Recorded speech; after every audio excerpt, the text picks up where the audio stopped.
বাংলাদেশের মেগাস্টার শাকিব খান তিনি তার প্রতিটি সিনেমার জন্য কত কোটি টাকা পারিশ্রমিক নিয়ে থাকেন আগে এবং পরে। চলুন বিস্তারিত সবাই এক নজরে দেখে নেই। ঢাকায় সিনেমার এক দশকেরও বেশি সময় ধরে সব থেকে ব্যবসা সফল নায়কের তকমা ধরে রেখেছেন শাকিব খান। প্রতি সিনেমার জন্য তিনি 35 থেকে 40 লক্ষ টাকা পারিশ্রমিক নিয়ে থাকেন বলে জানা যাচ্ছিল। তবে গেল ঈদে এই অভিনেতা প্রিয়তমা সিনেমা ব্যবসা সফল হওয়ার পর তিনি পারিশ্রমিক বাড়িয়ে 1 কোটি টাকা করেছেন বলে খবর চৌড়া। মেগাস্টার শাকিব খান তিনি ঢাকায় ইন্ডাস্ট্রির সব থেকে নাম্বার ওয়ান হিরো। তিনি তার প্রতিটি সিনেমার জন্য পারিশ্রমিক নিয়ে থাকেন 30 থেকে 40 লক্ষ টাকা। কিন্তু গেল বছর তার প্রিয়তমা সিনেমা সুপারহিট হওয়ার পর তার পারিশ্রমিক 30 থেকে 40 লক্ষ টাকা থেকে বাড়িয়ে 1 কোটি টাকা নিয়েছেন বলে জানা যায়।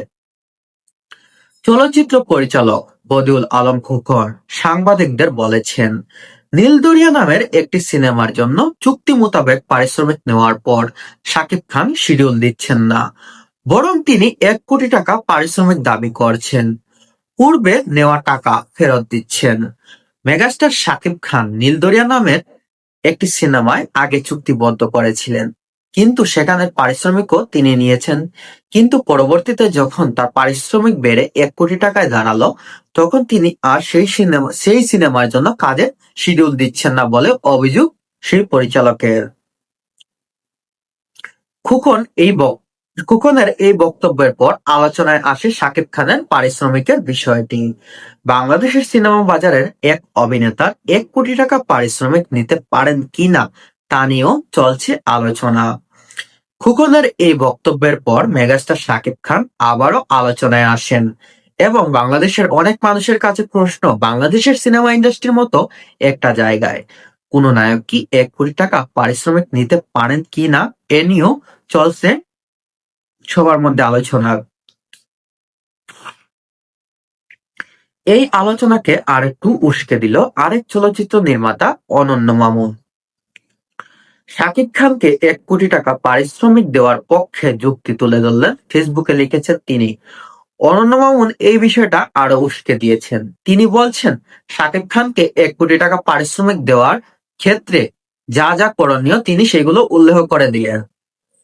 তার ভাষ্যে, শাকিব খানকে দিয়ে সিনেমা বানালে শুধু বাংলাদেশেই ডিজিটাল রাইটস 2 বছরের জন্য বিক্রি করা হয় 1 কোটি থেকে 1.3 কোটি টাকা।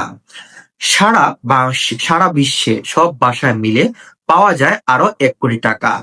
তারপর টেলিভিশন রাইটস 1 কোটি টাকা। বাংলাদেশ ছাড়া অন্যান্য দেশের সিনেমা হলের রাইটস 1 কোটি টাকা।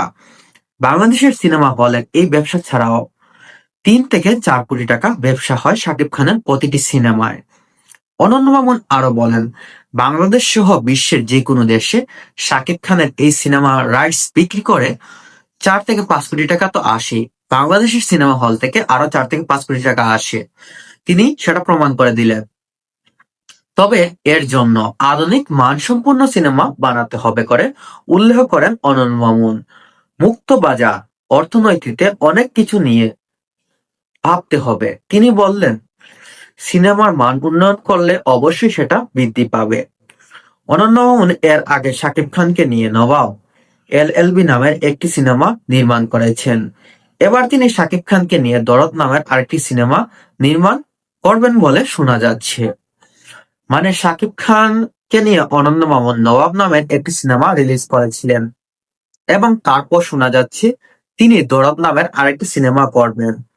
পারিশ্রমিক নিয়ে এত আলোচনার মধ্যেও শাকিব খানের কোনো কথা খুঁজে পাওয়া যায়নি। মানে শাকিব খানকে নিয়ে যে এত কথা হলো, শাকিব খান তারপরেও সে বিষয় নিয়ে কোনো মন্তব্য